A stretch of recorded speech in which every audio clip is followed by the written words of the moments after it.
ઉત્તરાખંડના કેદારનાથ પાસે મોટી દુર્ઘટના ટળી છે। કેદારનાથ હાઈવે પર હેલિકોપ્ટરનું ઇમરજન્સી લેન્ડિંગ દરમિયાન એક વાહનને નુકસાન પહોંચ્યું છે।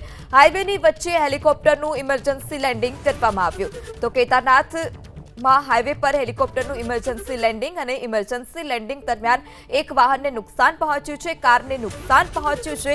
હાઈવેની વચ્ચે હેલિકોપ્ટરનું ઇમરજન્સી લેન્ડિંગ કરવામાં આવ્યું। આપ આ દ્રશ્યો પણ જોઈ રહ્યા છો કે આ કેદારનાથમાં આ હાઈવે છે ને તે જ હાઈવે પર આ પ્રકારે હેલિકોપ્ટરનું ઇમરજન્સી લેન્ડિંગ કરવામાં આવ્યું। ત્યાં રસ્તા પર જે કાર પાર્ક હતી તે કારને આગળના ભાગે બોનેટના ભાગે નુકસાન પહોંચ્યું છે, કારણ કે હેલિકોપ્ટરનો જે પાછળનો ભાગ હતો તે ગાડી પર પડ્યો હતો।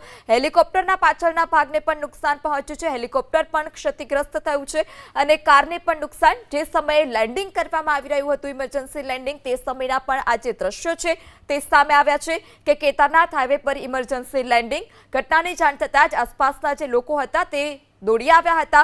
ઇમરજન્સી લેન્ડિંગ કયા કારણોસર કરવામાં આવ્યું છે, હેલિકોપ્ટરમાં શું ખામી સર્જાઈ હતી તે તમામ મામલે વધુ તપાસ પણ કરવામાં આવશે, પરંતુ હેલિકોપ્ટરનું આ પ્રકારે ઇમરજન્સી લેન્ડિંગ થતાં જે મોટી દુર્ઘટના છે તે દુર્ઘટના પણ ટળી છે। હેલિકોપ્ટર ક્યાંનું હતું, કેટલા અંદર પેસેન્જર હતા તે હજી સુધી કોઈ ચોક્કસ માહિતી સામે નથી આવી, પરંતુ જે મોટી દુર્ઘટના છે તે કેદારનાથમાં ટળી છે। કેદારનાથમાં હાઈવે પર આ પ્રકારે હેલિકોપ્ટરનું ઇમરજન્સી લેન્ડિંગ કરવામાં આવ્યું છે। ઇમરજન્સી લેન્ડિંગ સમયના પણ આ દ્રશ્યો કે જે હાઈવે પર જ હેલિકોપ્ટરને વચ્ચોવચ્ચ લેન્ડ કરવાની ફરજ પડી હતી, તે જ દરમિયાન ત્યાં રસ્તા પર પાર્ક કરેલી જે કાર હતી તે કારને આગળના ભાગે બોનેટના ભાગે નુકસાન પહોંચ્યું છે।